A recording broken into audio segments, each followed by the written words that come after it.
Nah, misalkan ini tugasnya saya udah kasih kemarin. Ini udah ada semua ya.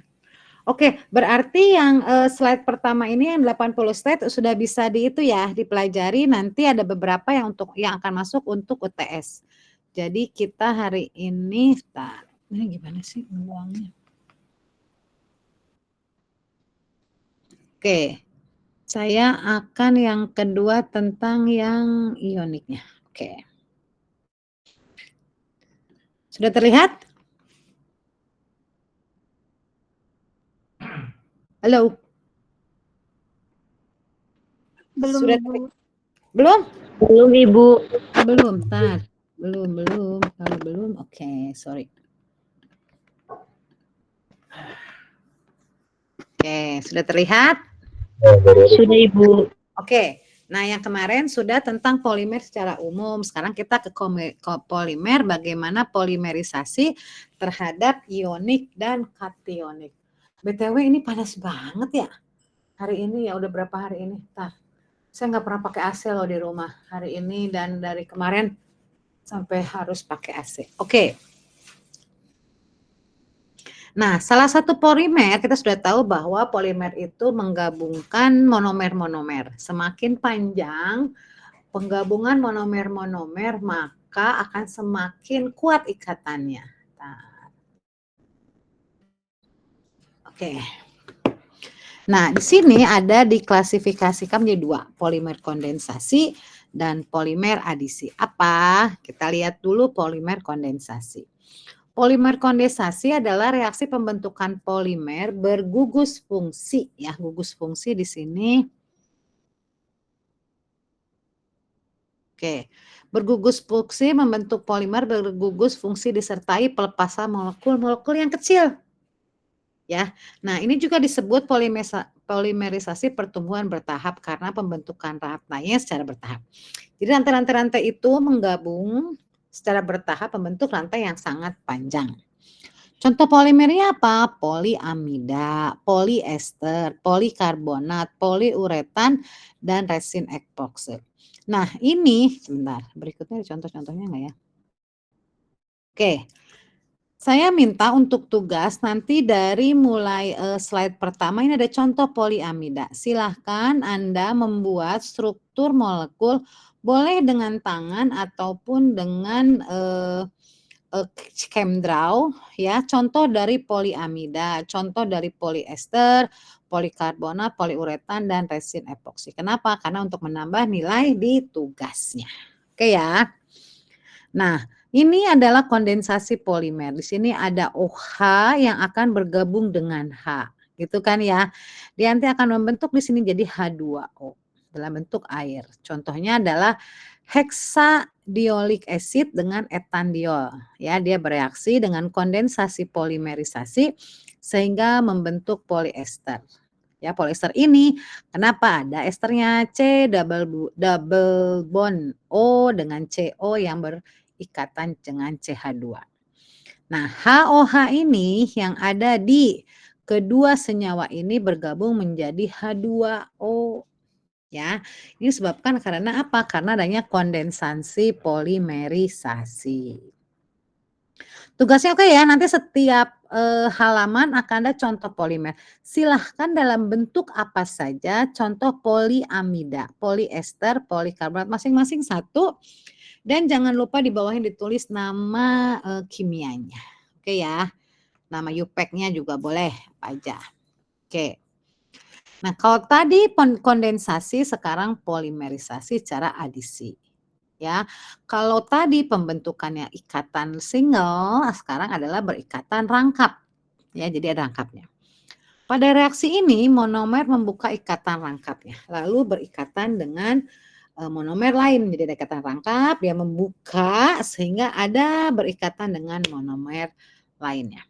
Kenapa disebut polimerisasi pertumbuhan rantai? Karena melibatkan reaksi adisi yang terus-menerus, ya. Contoh, kita tahu etilen itu double bond ya, C2H4. Dengan polimerisasi secara adisi, maka monomer-monomernya menjauhkan dari ikatan rangkap, dia akan membuka ikatan rangkapnya. C, yang double ini dia akan membuka. Jadi apa? Jadi single bond. Nah ini, ya. Tadinya di sini yang saya pakai sakit bentar nyari apa? Nyari apa namanya? Mouse. Nyari tikus, kita nyari tikus tuh. Kita cari mouse. Ya, maklum sudah berkebutuhan khusus nih tangannya nih. Oke, mana ya? Nah, oke. Tadinya yang C double bond. Halo, kelihatan kan PPT saya? Kelihatan Ibu. Lihat Ibu. Ya, soalnya nanti jangan saya ngomong sendiri. Soalnya kalau di di Google ini saya nggak bisa ngeliat Anda. Saya nggak tahu Anda bisa ngeliat saya apa tidak. Ya, yang pasti di layar saya cuma ada PPT doang gitu. Jadi saya tidak melihat. Jangan-jangan kalau udah ngomong 10 menit, 15 menit, tapi ternyata saya ngomong sendiri dengan laptop ya. Jadi nanti beberapa slide akan saya panggil ya. Oke. Nah, tadi yang C double bond ini dia akan membuka ikatan rangkapnya menjadi single bond. Terus kemana? Dia akan berikatan dengan ikatan polimer-polimer yang lainnya. Ya, sehingga N-nya ini adalah kelipatannya. Ya, namanya kan sudah bilang polimerisasi, polimer. Dia berikatan dengan banyak lagi, ya. Oke, contohnya apa? Ada polietilena, ada polipropilena, ada PVC, polifenil klorida, ada polisterena. Nah, tugas Anda dari contoh polimer adisi ini, dari 4 minimum ini silahkan dibuat struktur kimianya, boleh menggunakan tangan atau boleh menggunakan ChemDraw. Oke, berikutnya ada polimerisasi adisi ionik. Dia dibedakan menjadi dua. Ada polimerisasi kationik dan polimerisasi anionik. Apa bedanya? Nah, polikationik terjadi pada monomer yang memiliki gugus pendorong atau gugus donor elektron. Ya, jadi dia mendonorkan elektronnya. Contoh stiren, isobuten. Ini C gitu ya. Oke. COO bisa. Kalau ini double bond, vinyl ether. Ya, ini vinyl triether. Ya, kan ada 3. Ya. Berikutnya ada polimerisasi anionik. Apa bedanya? Terjadi pada monomer yang memiliki gugus penarik elektron. Kalau tadi memberikan elektron, kalau ini adalah penarik elektron. Sama-sama ini ada steren juga. Ya, karena steren berfungsi dia sebagai pendorong, juga kadang menarik elektron. Ya, ini adalah contoh-contoh, ada alkyl metasiklil, ada alkyl asilates ya. Dengan CN, dengan nitril, dengan ini siano. Ya, oke. Karena ada CN-nya ya. Oke. Berikutnya polimerisasi adisi anionik.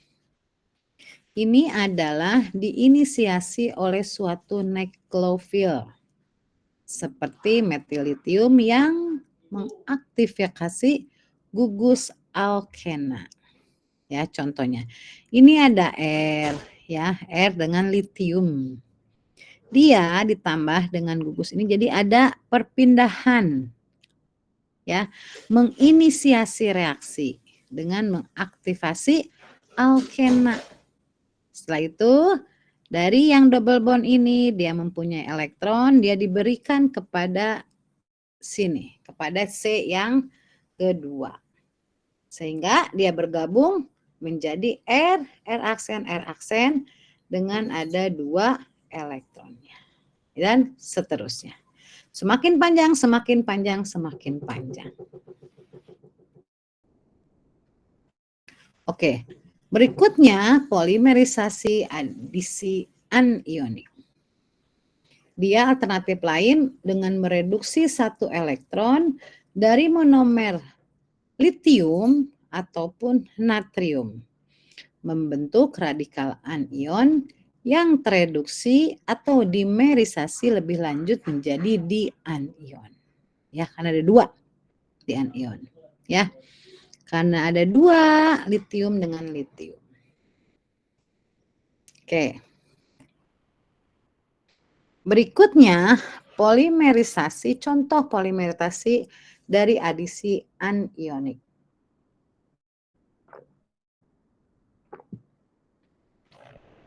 Untuk apa dia fungsinya? Untuk meningkatkan efisiensi polimerisasi anionik. Dapat digunakan suatu reduksi, misal sodium naftaldehida. Dari apa dia didapatnya? Dari naftalen. Ya, di sini ada ion dari Na diberikan kepada naftalen. Ya, sehingga dia menjadi Na+ di sininya membentuk sodium naftalit. Ada satu radikal bebas. Radikal anion naftaldehid merupakan produksi yang sangat kuat sehingga mudah memberikan dianion, misal sebagai pada reaksi stirena dalam polimer. Nah, berikutnya penggunaan radikal anion naftaldehida dalam reaksi polimerisasi stirena. Steren ya, ditambah ada di anion steren mempolimerisasi pada gugus ujung secara acak. Di sini ada Na+. Ya. Jadi dari steren Na-nya bergabung ke sini sehingga apabila dia dari satu sterin radikal anion, maka ada 2, dia bergabung. 2 ini bergabung, ya cuma dibalikin aja. Ini ke sini, berikutnya yang satu dia bergabung jadi di steril di anion. Ya. Jadi sebenarnya ini adalah steril radikal anion bergabung jadi 2. Ya, dari mana dia asalnya? Dari steren dan dari naftaldehida. Ya, oke. Berikutnya adalah polimer tumbuh, living polimer. Ya. Ini kan ada rantai polimer yang terus tumbuh tanpa adanya tahap terminasi rantai sampai semua monomer bereaksi atau sampai zat dari luar ditambahkan untuk mengakhiri jalannya reaksi rantai. Ya.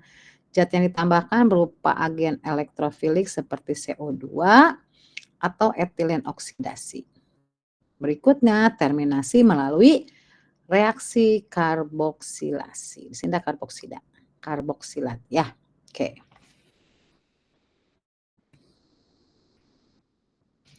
Nah, sekarang kita ke polimerisasi adisi kationik. Jadi, 2 macam metode umum untuk menginisiasi polimerisasi kationik. Reaksi asam protik kuat dengan suatu monomer. Berikutnya adalah abstrak dari suatu halida pada suatu inisiator organik oleh asam Lewis. Ingat asam Lewis ya? Oke. Panas banget sih. Inisiasi oleh asam protik memerlukan asam kuat. Ya, ini asam protik. Ini asam kuat dengan anion non-nukleat untuk mencegah reaksi adisi pada ikatan rangkap. Ya, misal contohnya ya asam kuat itu asam fluorida, gitu kan ya. Kan dia untuk memerlukan asam kuat dengan anion non-nukleofil untuk mencegah reaksi adisi pada ikatan rangkap. Di sini ada ikatan rangkap.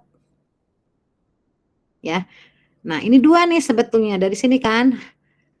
CH3RR. Di sini sebenarnya CH3RR. Bentuknya begitu kan?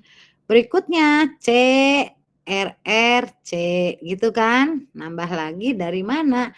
Dari RR tambah BF4 yang dikeluarkan. Nah, ini bisa diganti.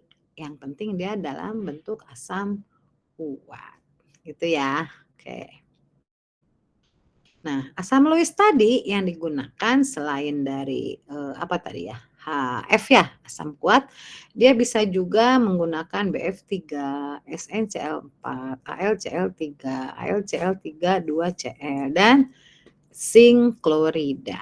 Contohnya, inisiasi dengan asam Lewis, SnCl4. Di sini ada 2-kloro-2-penil propen. Ya. Cl di ini 2 ya. Di atom nomor 2. Di sini SnCl2 menjadi SnCl5. Kenapa? Karena Cl-nya berpindah ke sini. Jadi N2 di sini jadi positif. Oke. Berikutnya ada polimerisasi adisi kationik dengan cara propagasi. Ya. Oke. Di sini ada satu lagi terakhir. Ya. Di sini ada ikatan rangkap yang diberikan dari metil propen ya, yang berpindah. Positifnya di sini. Tetap begini kan? Ya, oke. Ditambah ikatan rangkap dari N lagi, maka dia akan berbentuk bensen yang berhubungan dengan semakin panjang semakin panjang. Ya. Ini disebut terminasi rantai dengan cara propagasi. Oke, itu untuk polimerisasi ionik kationik. Ntar kita tutup dulu. Nah, berikutnya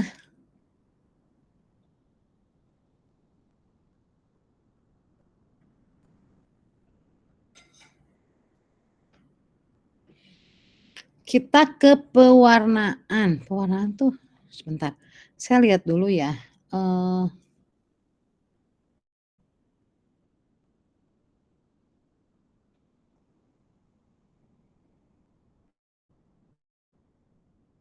Kan, bentar ya, bentar. Ether.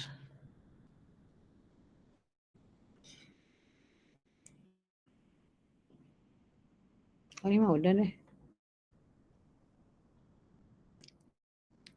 Kode BM polimer. Nah, berikutnya BM polimer.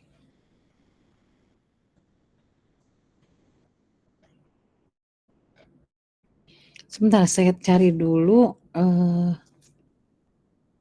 KO2 untuk itunya apanya? RPS-nya, ntar ya.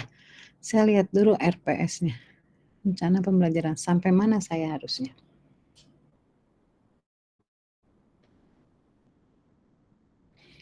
Polimer keseimbangan fase BM polimer mekanisme. Oh ya.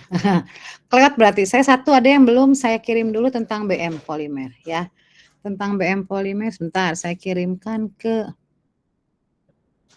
tadi siapa ya? Zahira. Satu ya Zahira ya, biar semuanya. Jadi saya sudah selesai. Ada 3 file yang saya inikan. BM polimer. Oke, saya kirimkan. Tolong di-share ya dengan tadi Aurel.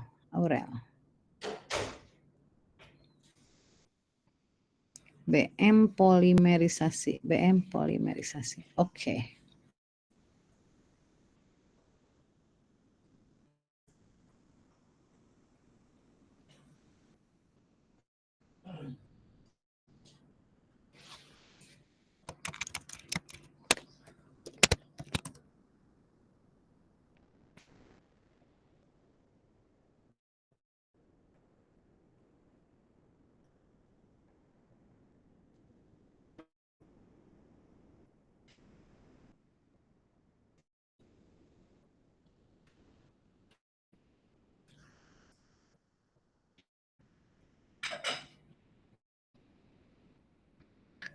Oke, yang berikutnya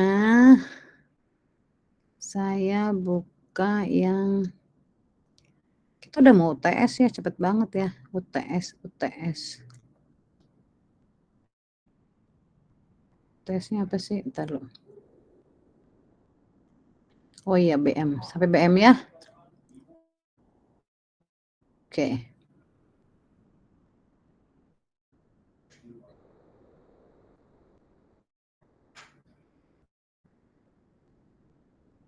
Oke.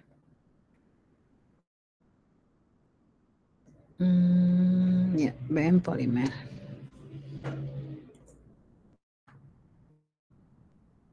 Apa nanti aja ya? Kita masih berapa kali pertemuan lagi sih, Neng? Halo? 2 Ibu. 2 lagi ya? Minggu ini pertemuan 5, minggu depan 6, minggu depan lagi 7. Oke, berarti masih ada yang harus dibahas, nanti ada BM polimer, setelah itu kita ke ini ya, ke apa, soalnya 5 nanti UTS, setelah itu, apa, kita, lihat, bahas kisi-kisi dari, ini, dari kisi-kisi dari apa, dari, UTS. Ada pertanyaan? Kalau nggak ada, pelajari yang tadi ya, terus dengan tugasnya nggak usah sekarang dikumpulkan, karena nanti minggu depan pun ada PPT yang akan saya share-kan, udah saya kasih tadi ya, nanti minggu depan kita bahas untuk yang, tentang BM polimer. Karena saya lihat di sini, RPS-nya adalah saya sampai 5 untuk sampai BM polimer secara kritis, ya. Oke ya, gitu saja ya, kalau nggak ada pertanyaan, kita ketemu minggu depan lagi. Oke, assalamualaikum warahmatullahi wabarakatuh.